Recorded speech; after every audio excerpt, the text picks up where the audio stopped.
Bonjour à tous, c'est Mister D du Rayon Bleu, vous me reconnaissez?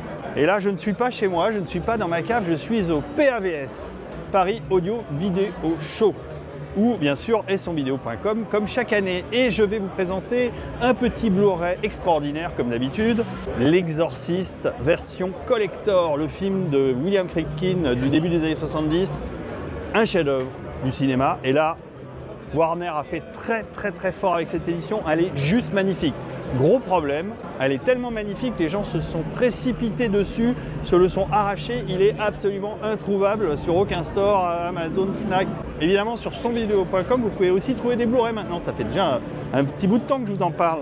Donc voilà, L'Exorciste sold out pour l'instant, mais comme c'est Warner, on peut espérer une réédition très bientôt. Qu'est-ce qu'il y a dans ce magnifique coffret? Eh bien, il y a pas mal de choses. Je vais vous montrer tout ça très vite. Il y a le steelbook, juste superbe steelbook, tout noir avec l'affiche originale et une affiche alternative qu'on peut voir sur le coffret, qui est en carton, mais un carton bien robuste. C'est du beau coffret bien solide.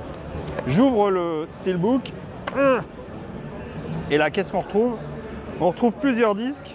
Alors, ils sont empilés les uns sur les autres. Je ne vais pas trop les manipuler, j'ai peur de les abîmer, mais vous trouvez d'un côté les versions Ultra HD et de l'autre côté les versions Blu-ray.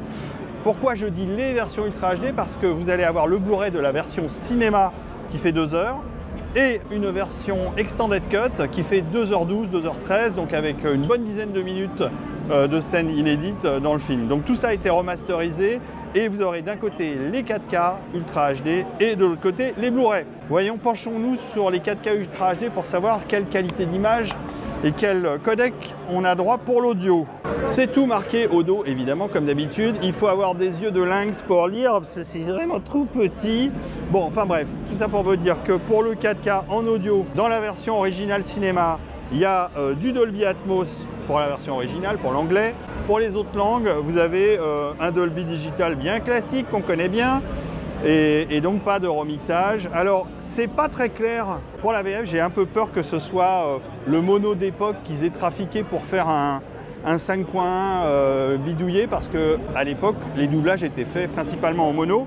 Donc en 1973 évidemment c'était pas évident d'avoir de la stéréo, très peu de salles étaient équipées, mais par contre il y a un beau remixage Dolby Atmos sur la VO. Pareil pour la version longue, du Dolby Atmos pour l'anglais, et puis du Dolby Digital 5.1 pour le français. Comme d'habitude, au niveau qualité d'image, les équipes de Warner ont fait un travail de remastering absolument magnifique. D'ailleurs, le film est ressorti pour quelques séances au cinéma au moment de cette remasterisation. J'espère que vous avez pu le voir sur grand écran, parce que c'est assez impressionnant encore ce film, presque 50 ans après, même 50 ans après, exactement. C'est encore un film qui a un impact incroyable, un must-have. Si vous ne pouvez pas retrouver la version collector, ou si vous ne voulez pas vous faire arnaquer par les scammers qui sont sur eBay et qui vendent le coffret à 3 fois son prix original, vous trouverez quand même des éditions standards en Blu-ray classique, Blu-ray 4K classique, dans des coffrets traditionnels et qui sont évidemment de la même qualité. Voilà, je vous le recommande chaudement, c'est un magnifique coffret collector. Je croise les doigts pour que Warner en réédite quelques centaines, quelques milliers d'exemplaires pour que vous puissiez tous vous l'offrir. Bon, évidemment, il y a des versions standards, Blu-ray classique, Blu-ray 4K classique. La qualité est la même, ce sont les mêmes disques. Je vous retrouve bientôt pour un prochain Rayon Bleu, j'y travaille, ça avance, vous aurez très vite de mes nouvelles sur la chaîne sonvideo.com, puis peut-être que je vais vous croiser au détour de ces stands qui sont là autour de moi, au PAVS, au Paris Audio Vidéo Show de 2023. À très bientôt.